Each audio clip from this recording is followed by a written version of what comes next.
Mamma Mia. Here we go again. My. How can I forget you?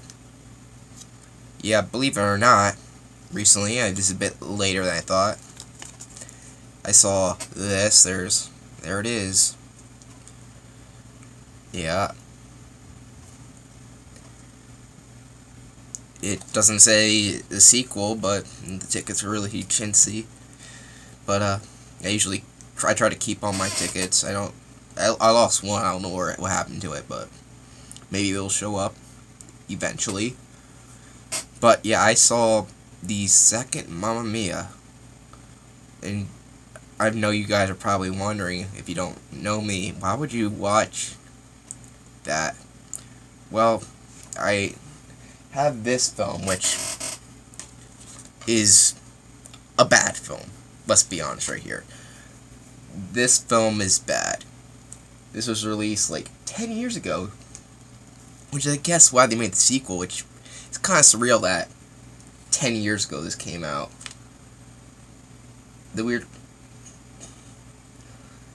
Yeah, I guess that's the reason why they made the sequel.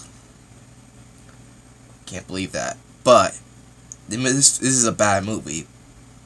But, well, of course, I had to have the DVD because I still live in my parents' house. And of course, if you have a mom, they're gonna want to watch Mamma Mia because, well, if your parents happen to live in the 70s and the one thing they ever listened to was ABBA, you know, Dancing Queen and all that shit. Yeah, but this movie came out in 2008. I was 8 years old when I watched this. When I watched it multiple times on my own volition. Because, believe it or not, I liked this film when I was 8. And maybe a little bit older. But I haven't really, then there's like a hiatus, I haven't watched it. And then I saw a review. It's like, let's see if it's that bad, and it doesn't hold up. It has a lot of those chick flick cliches, which I don't have a problem with chick flicks. I like them actually. I'm weird. I don't usually hate a genre of film, to be honest. I mean, technically there are a lot of good ones out there. The only one that comes to my head is, ironically, Mean Girls, because they have one of the same actors. But yeah, there's technically a lot of the Disney animated films might be considered chick flicks, but you know, I actually prefer it over like a typical dick flick, as they're called. But then again, that usually when I think of the dick flick, I think of Michael Bay / Pacific Rim type movies, but it could also include like Indiana Jones. So if they put that, then I guess not. But here it is. If you liked this, you're gonna like the sequel. If you didn't like this, then you actually might like the sequel.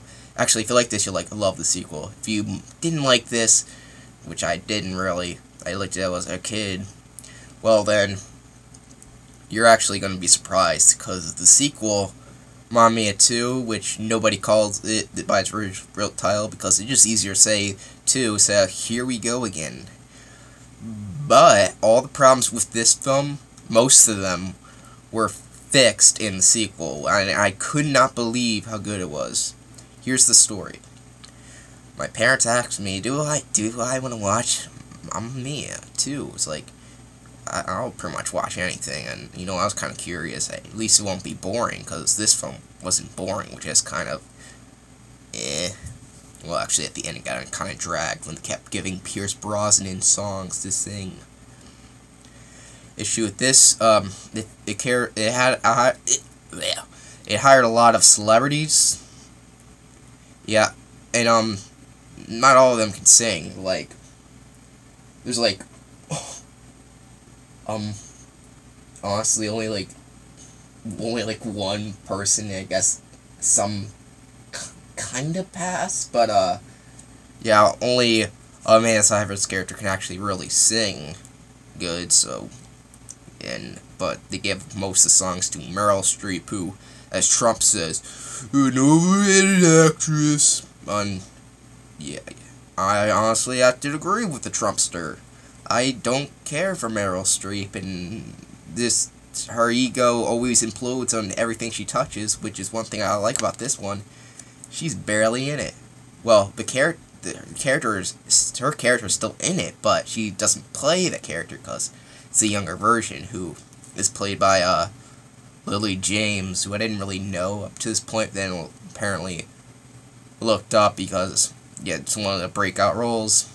She was pretty good in this.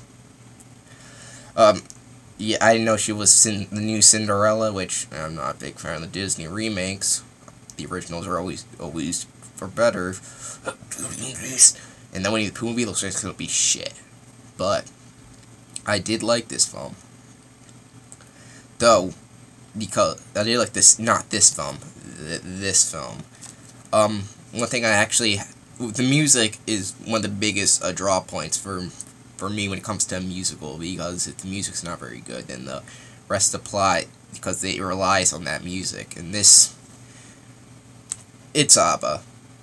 Now, when you think of ABBA, you think of a 70s disco, which seems pretty dated. But ABBA's kind of a weird case. Like, at first, they seem kind of dated.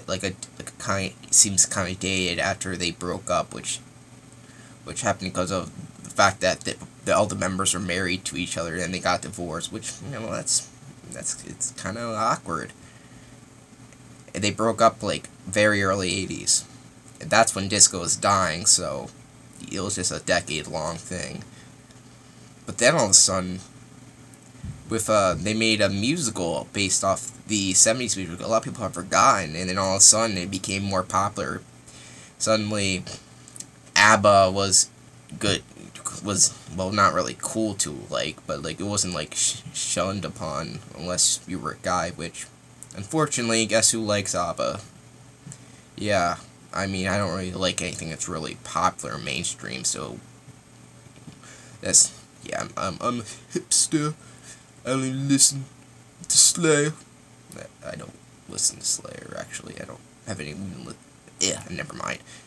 I'm going off a tangent, but I have unique musical tastes where a lot of people think would just be a hard rock / metal guy, but I like those genres a lot. But I also like the musical genre, and I guess if you count video games, I know that sounds pretty dumb, but they do have pretty good composition in the games.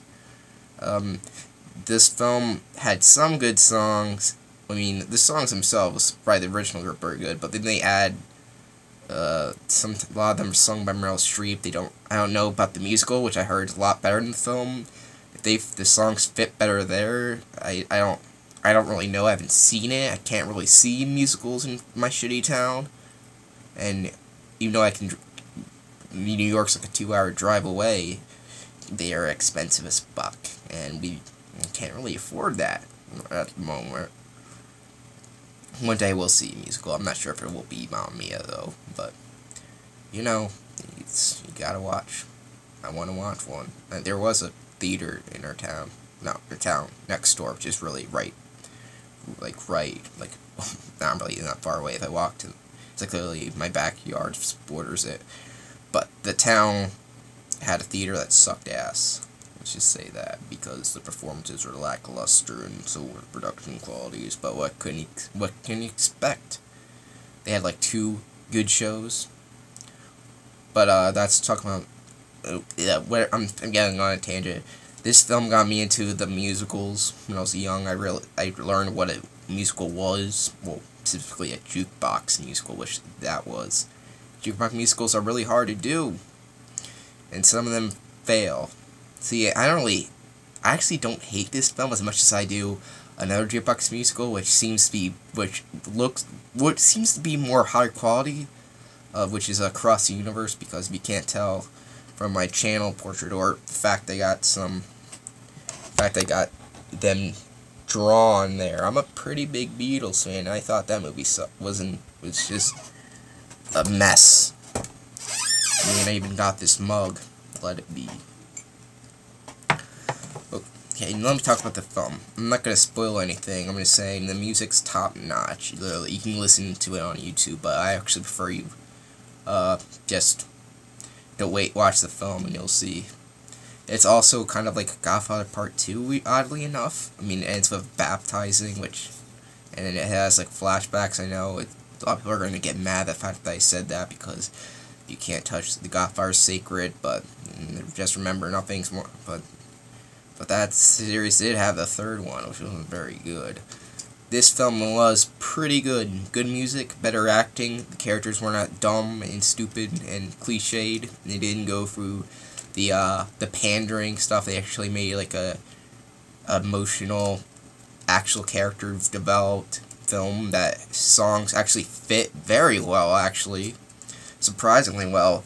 They weren't singing a song about divorce for no reason, like the original, or songs that didn't fit at all or didn't make any sense in the narrative, which was a huge problem with the first one.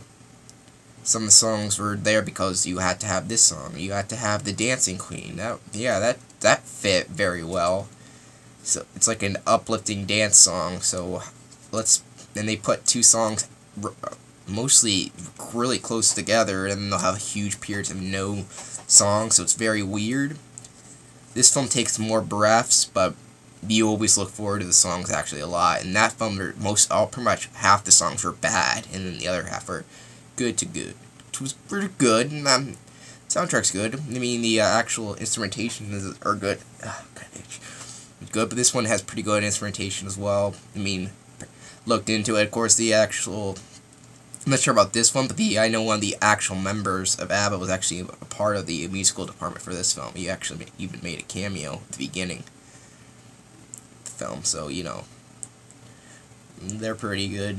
I think the other ABBA guy made a cameo, the girls didn't, but that brings me to another interesting thing, that this film came out in 2018, which we also got really surprised if you're an ABBA fan. 2018, since I think they broke up 81, 82, it's been like, that's like 30 years. I can't do math in my head, so it's probably more than that. 30-year hiatus. The ABBAs got back together to make an album. Yeah, still in the works. Actually, kind of interesting to see what's going to happen there.